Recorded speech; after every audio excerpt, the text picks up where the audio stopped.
que estamos en era bicentenaria.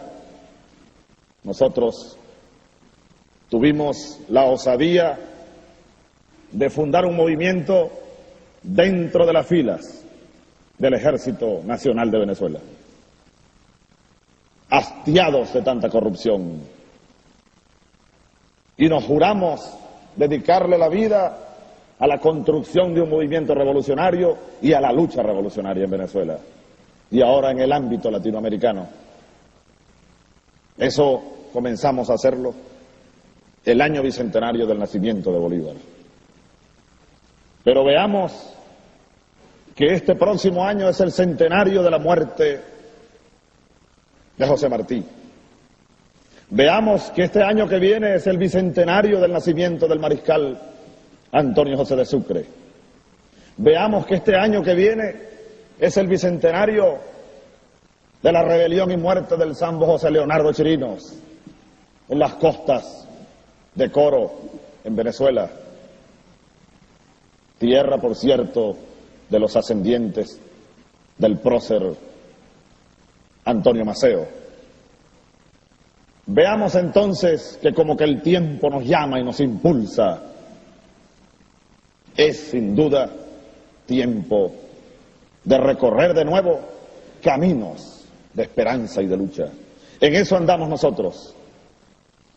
Después de 10 años de trabajo intenso en el seno del ejército venezolano, después de una rebelión y otra rebelión, ahora dedicados al trabajo revolucionario en 3 direcciones fundamentales que voy a permitirme resumir ante ustedes para invitarles al intercambio, para invitarles a extender lazos de unión y de trabajo, de construcción concreta.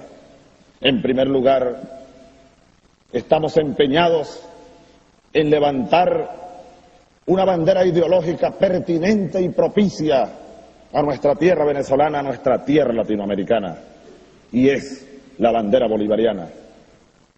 Pero en ese trabajo ideológico de revisión de la historia y de las ideas que nacieron en Venezuela y en este continente hace 200 años, cuando se fue levantando el primer proyecto de nación, no solamente venezolana, sino latinoamericana, aquel proyecto que Francisco de Miranda llamó Colombia y que Bolívar tomó después para llamar Colombia, lo que hoy conocemos como la Gran Colombia, el sueño bolivariano. En ese sumergirnos en la historia, buscando nuestras raíces, hemos diseñado y hemos lanzado a la opinión pública nacional e internacional la idea de la inspiración en un árbol de las 3 raíces, llamamos nosotros. La raíz no solamente del pensamiento bolivariano, aquel Simón Bolívar que llamaba, por ejemplo, a esa unidad latinoamericana para poder oponer una nación desarrollada como contrapeso a la pretensión del norte que ya se perfilaba con sus garras sobre nuestra tierra latinoamericana. Aquel Bolívar que planteaba en Angostura la necesidad de incorporar, además de los 3 poderes clásicos de Montesquieu, un 4º poder, el poder moral. Aquel Bolívar o aquellas ideas de Bolívar que planteaba en la Constitución de Bolivia la necesidad de un 5º poder, el poder electoral. Aquel Bolívar que desde su tumba, casi ya en Santa Marta, dijo: los militares deben empuñar su espada para defender las garantías sociales. Aquel Bolívar que dijo que el mejor sistema de gobierno es el que le proporciona mayor suma de felicidad a su pueblo, mayor suma de estabilidad política y seguridad social. Esa raíz profunda, esa raíz bolivariana, nosotros la hemos unido porque creemos, y no es que nosotros la hayamos unido, es que está unida por el tiempo, por la historia misma, a la raíz robinsoniana, tomando como inspiración el nombre de Samuel Robinson o Simón Rodríguez, a quien conocemos muy poco los latinoamericanos, porque nos dijeron desde pequeños el maestro de Bolívar, y allí se quedó, como estigmatizado por la historia, el loco estrafalario que murió anciano, deambulando como el viento por los pueblos de la América Latina. Simón Rodríguez, quien inyectó gran parte de las ideas revolucionarias a Simón Bolívar. Simón Rodríguez, el que llamaba a los americanos meridionales a hacer dos revoluciones, la política y la revolución económica. Aquel Simón Rodríguez que llamaba a la construcción de un modelo de economía social y un modelo de economía popular.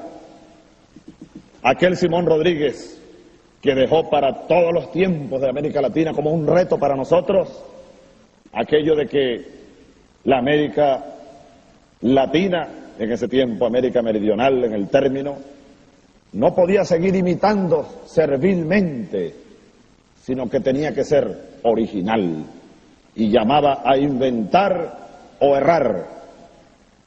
Ese viejo loco para los burgueses de la época, que andaba recogiendo niños ya ancianos y abandonados, y que quería y que decía: los niños son las piedras del futuro edificio republicano, vengan acá para pulir las piedras para que ese edificio sea sólido y luminoso.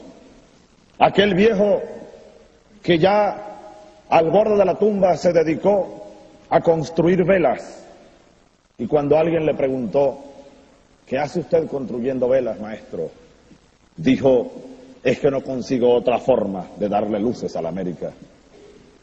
Esa es otra raíz fundamental, profunda y filosófica dentro de nuestro planteamiento ideológico. Y una raíz más reciente, la raíz zamorana, tomada del general del pueblo soberano, Ezequiel Zamora. Zamora, líder de la Revolución Federal en Venezuela. Zamora, el general que usaba doble cubrecabeza, un sombrero de cogollo y un kepi militar sobre el sombrero de cogollo. Y lo explicaba en un concepto que después Mao Zedong reflejó de otra manera, en otro tiempo y en otro lugar. Mao señalaba que, ustedes lo saben mejor que nosotros, que el pueblo es al ejército como el agua al pez. Y ustedes no solamente lo saben, sino que lo han aplicado. Y yo aprovecho, y me disculpan la digresión, para darle un inmenso abrazo, gigantesco abrazo a las Fuerzas Armadas Revolucionarias de Cuba, que se han identificado con su pueblo para siempre.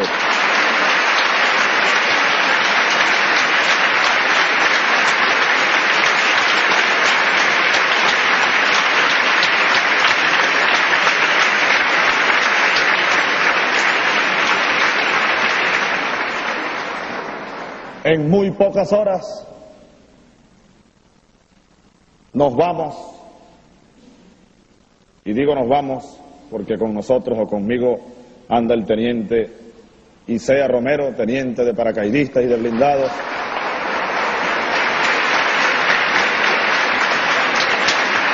del ejército venezolano, rebelde y exprisionero político. Nos vamos, queridos compañeros de armas de Cuba,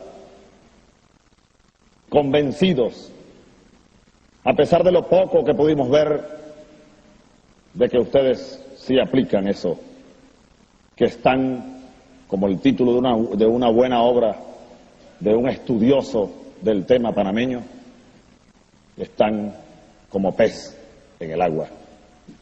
Nosotros como militares andamos tras esa búsqueda, y hoy nos vamos más afianzados en la convicción y la necesidad de que el ejército de Venezuela tiene que ser de nuevo lo que fue, un ejército del pueblo, un ejército para defender eso que Bolívar llamó las garantías sociales. Entonces, Ezequiel Zamora, de quien les hablaba, como tercer componente del árbol de las tres raíces. Decía yo que se adelantó quizás en la concepción que después reflejó Mao. Zamora explicaba que el sombrero de cogollo representaba al pueblo de Venezuela y el kepi militar al ejército, que debería estar unido a ese pueblo para poder lograr la revolución federal que estaba en boga en Venezuela. Ezequiel Zamora tomó el proyecto bolivariano, lamentablemente murió comenzando la guerra federal y con él enterraron el sueño de los campesinos pobres de Venezuela, que fueron también traicionados después de la guerra de independencia. Esa vertiente de trabajo nuestra, por supuesto y por cierto, que tiene su complemento en toda la América Latina. Nosotros, seguramente por venezolanos,